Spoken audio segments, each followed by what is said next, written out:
What is up, YouTube? Today I'm coming back at you with another video, and today's video is going to be a little bit different. Today I'm going to be doing an unboxing of some tabletop RPGs that I bought. I have two of them here. Just got them in the mail today. I was actually hoping to get my hardcover for Basic Fantasy in today as well, but the shipping date got moved back, so I'm not going to get that till Friday. So unfortunately, I'm not going to have that, but this is just two new RPG systems that I wanted to check out. And I'm going to unbox them for you guys. I'm not going to show you the box, but I'm going to unbox them, and then I'm going to flip through really quick and give you my first impressions of each one, and then I'll probably stop the video and go read them. And yeah, so this is just going to be a quick pickups video, I guess you could call, for my tabletop RPGs. And it's just going to be an unboxing, and I'm going to flip through really quick and give you my first impressions. So, got the box right here from Amazon, so let's get right into it. Cut this thing open. I'm a little concerned on hopefully the condition for these is good, because it doesn't sound like there's a whole lot of padding, but I did order the hardcover, so that should be a little bit more durable than like the paperback at least. So, close that. Alright. So I got two in here, and I'm really excited for both of them. Alright, so here we go. I guess it did come with some padding. So, alright, so they look like they're in good shape. Oh, I'm so excited. So this first one I got is actually a reprint, re-release, whatever you want to call it. And I really wanted to check this one out because unlike both of these games are completely different systems. Like I told you, I don't really plan on buying a whole lot of D&D-like systems, but these are both completely different. And the reason why this one sounded very interesting to me is because it uses a D100 system. And now a while ago, before I knew a D100 system was already a thing, I had imagined and started thinking about, well, maybe I want to make my own RPG system. And I was thinking, well, I think a D100 system would be really, really cool, and apparently I found out that there was already one of those, so I'm really excited to check this out, and that is RuneQuest. This is RuneQuest Classic Edition. This is a reprint of RuneQuest 2nd Edition, so this is the hardcover version, the standard hardcover. It's not the leather-bound one, but I wanted to get this in hardcover just because this sounds like a really cool system, and the art on this is amazing. Now, one of the things I know about this game is that unlike Dungeons & Dragons and Pathfinder, it's not set in a medieval fantasy setting. This is set in a Bronze Age setting, so you have a lot of Greco-Roman influences in this game. Another really cool thing about this is it reminds me of one of my favorite MMOs, RuneScape, because it uses runes for magic, and I find that really, really cool as well. And honestly, I think RuneScape might have gotten a lot of inspiration from this game because there's a lot of similarity type deals where there's no classes, you level up your skills with up to 100%, and it seems very, very similar in style to RuneScape. So I'm going to flip through this and let's just crack her open and see what we find. I love that new book smell. So first thing I'm seeing in here, in the RuneQuest Classic Edition, is there's not a whole lot of artwork, which is not a huge problem for me, but it's definitely noticeable. I'm used to a lot more art in my books. So let's see what we have here. Let's see what kind of stuff we can expect. Let's go to the front. So we have a How to Create an Adventurer, of course. You've got your introduction, mechanics and melee, combat skills, basic magic, other skills, rune magic. So there is two types of magic. That is something I didn't know. I knew that rune magic was a thing. I didn't know normal magic was a thing as well. So you have normal magic and rune magic. I'm really excited to try out the system because of rune magic specifically. And you do have a monster section, so I'm going to take a look at that real quick. That starts on page 83. This is a very thin book. You're looking at 144 pages, which is even less than Basic Fantasy, which is, you know, saying something. So what are we looking for again? Let's see, page 83. So page 83. Monsters. So we have,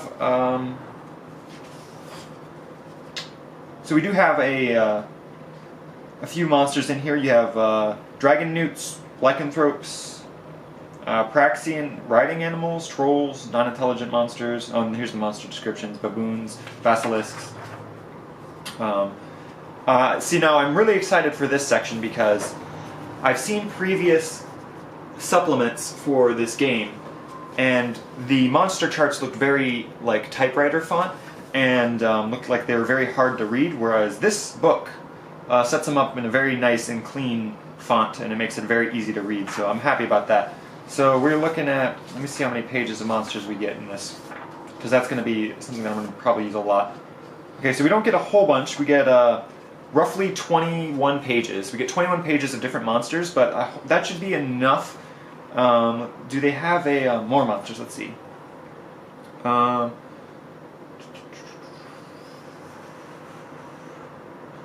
So I guess it sort of gives a oh,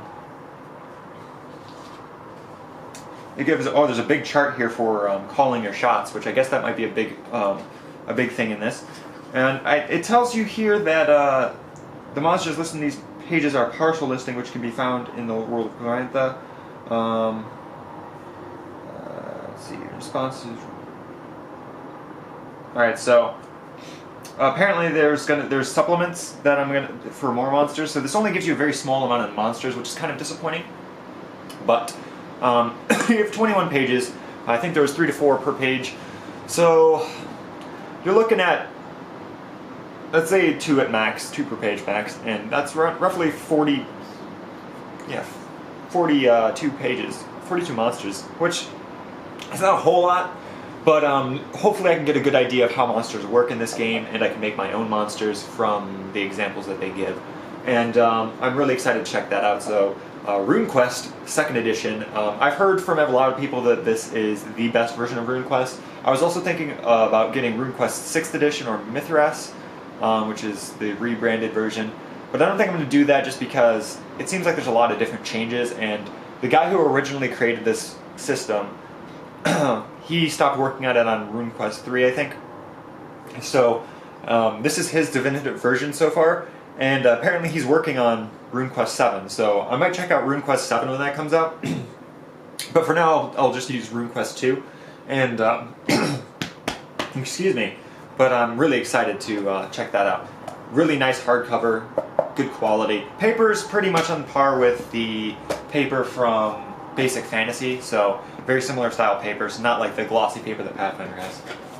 Alright, and the next game that I picked up, you know, I was expecting this book to be a little bit thicker, but I'm not too upset about that, is one that I'm really, really excited about, and this one's in pretty darn good shape too, and that is Fantasy Age.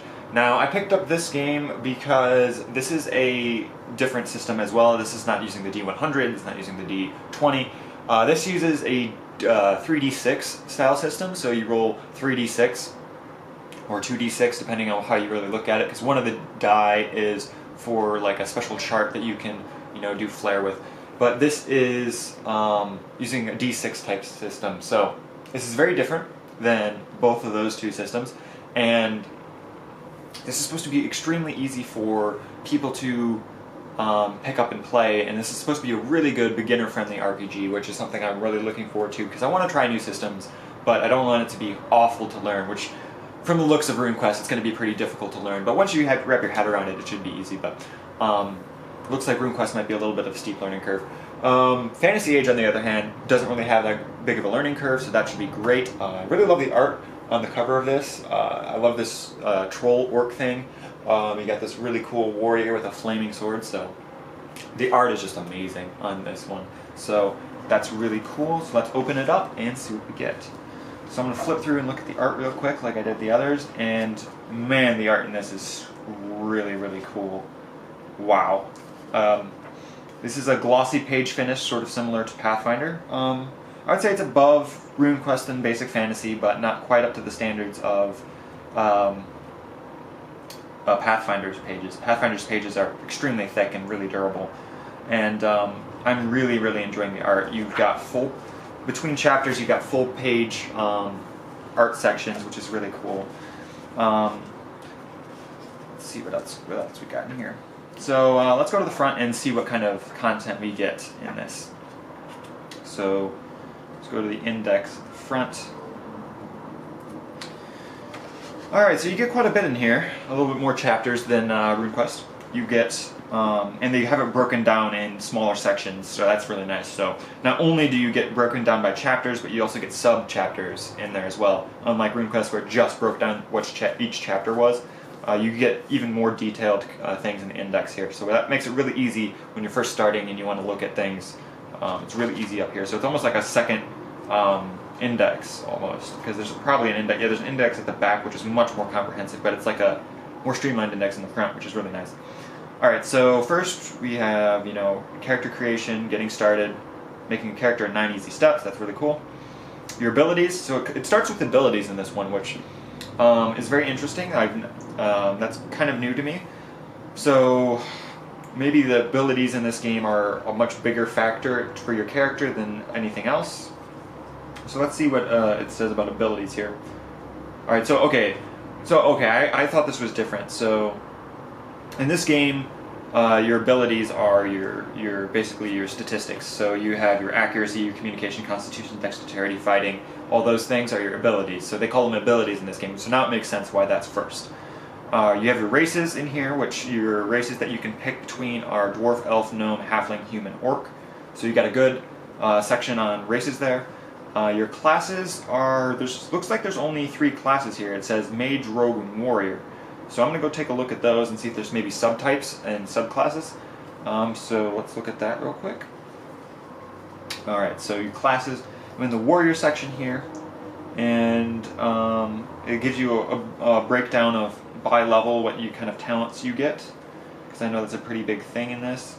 You have your advancement table, your experience table, your starting equipment, what kind of money you get. That's really cool. So you have a chart here for your starting money depending on your social class, which is pretty nifty. I've seen that in Pathfinder it's all like one style of starting money, whereas, and I believe there's some non-magic RPGs out there that do money based on social class, so it kind of mixes those two, which is kind of cool. Let's see if there's anything on, if there are any other classes, or if there are there only 3 classes in this game? I'm not really seeing a whole lot of extra classes. Okay, so it looks like there is a section further on in the index. It says on page 40 that you get character options, and then you can go into specialization. So let's go take a, and you have quite a bit of specializations. You have Arcane Scholar, Assassin, Berserker, Duelist, Elementalist, Guardian, Knight, Mage Hunter, Miracle Worker, Sharpshooter, Swashbuckler, and Sword Mage. So there's quite a bit of specializations that you can go into. So let's just go take a look at one real quick. Let's take a look at the Swashbuckler on page 52. So page 52. So let's see what we need. It's a rogue specialization, and let's see. So let's see. Basically, it looks like you need a requirement to get a specialization. So the requirement for the Swashbuckler is you need Dexterity at 2 or higher, and you need the Dexterity Acrobatics Focus. So there are some requirements to get into these specializations. And it looks like as you level up, you get special things depending on your specialization. So it looks like it's just further enhancing of your character class. It doesn't do anything sort of like, it's not like an archetype from Pathfinder, it looks like, where you have replacement abilities and a whole new set of abilities that only that specialization can do. It just gives you extra bonuses in specialized parts of your character build. So it's not exactly like an archetype and a new class. It's more of like, it is just a specialization. So you really only get 3 classes then. And you do get some sort of specialization though, which is a little nice. You do get some customization, but it's 3 basic classes. So it should be fairly well balanced in that case. Let's look at the monster section and see how many monsters you get. Now, I've seen some reviews online because I looked at reviews for these games online before picking this up, and I heard that there was quite a lot of complaints about the monster section in this book. Alright, so let's see, mastering the rules, stunts, adversaries, and it looks like 105 is where it starts. So let's go to page 105 and see what kind of monster section we get. Alright. Alright, so we're in the monster section now. Looks like we're getting two on that page, one on this page. Yeah, so one on that page. So then actually there's two. So there's two types of dragons on that page. So I'll count that as two. Four on that page. No, two on that page. So two on that page. Two on that page. Looks like two per page. And it started at page 105, and we go to page 114. So we're looking at 10 pages, 10 pages of monsters. So you only get 20 different monsters on average in this book. So that is very, very few. That's about half as many in RuneQuest, and a lot less than Basic Fantasy, and a lot more than Pathfinder if you get that core rulebook, because there's none in there. But you're looking at, let's see how many pages are in this book. 143 including the index, so it's even less pages than RuneQuest by like a couple. But I'm really happy to pick both of these up. I'm excited to actually delve in and get a deeper look on those. So I might be picking up the Bestiary for Fantasy Age. I don't think I'll be doing that for RuneQuest, just because I don't even know if RuneQuest Classics has a Bestiary type thing out. If anybody knows if RuneQuest Classics has a Bestiary I can check out or pick up, definitely let me know. I'd love to get some supplemental content for that. I probably will be picking up the Bestiary for this, though. It's the same price as this, and it's a whole book for monsters, and yeah. So those are two of the books that I picked up. I do plan on picking up some more RPG systems. I'm really interested in checking out different RPG systems, not just D20 stuff. Although I love the D20 system, I've pretty much got my D20 stuff covered. I've got Pathfinder and Basic Fantasy, which are the only two things that I need for D20, and I can do a lot with those. But maybe in the future I'll pick up something different, D20 style, like something more modern, like Starfinder or something. But for now, these are both. Those are both fine. But I really, really do want to pick up more systems with different mechanics, like different base mechanics. So I've been looking at Fate. I've been looking at Genesis and GURPS. I heard GURPS has a different system. I'm not sure if that's a D20 or not. I heard it is. I heard it isn't. I don't really know a lot about GURPS, but that might be. Savage Worlds I'm looking into as well, which I might pick that up because that's really, really cheap. So who knows? But for now, I've got these two, and I'm really excited. So I hope you guys enjoyed this unboxing. I know it's a little bit of a longer video for an unboxing, but I just wanted to do a quick overview of these two games that I picked up. I'll probably, if I can, will be doing more in-depth reviews of these once I read through the books themselves. But for now, I hope you guys enjoyed. If you guys have any recommendations for RPG systems, key word here is new systems that I haven't heard of or don't have. Let me know, because I really want to know as many different systems as I can get my hands on. Extra bonus points if they're basic systems, like Fantasy Age is a basic system. RuneQuest isn't, but I honestly really, really like the Bronze Age setting, so I don't mind that. But like Basic Fantasy is also a basic setting, so bonus points for that. And any new systems that I can get my hands on or really want to check out. So let me know in the comment box below if you have any new systems that I can check out, because I really only have Pathfinder, Basic Fantasy, and these two in terms of different systems. So D20 and these two systems is basically what I've got right now. That's all I can really think of. I hope you guys enjoyed this video. Leave a comment in the comment box below. I respond to all of my comments. And thank you guys for watching, and I'll see you guys next time. Peace.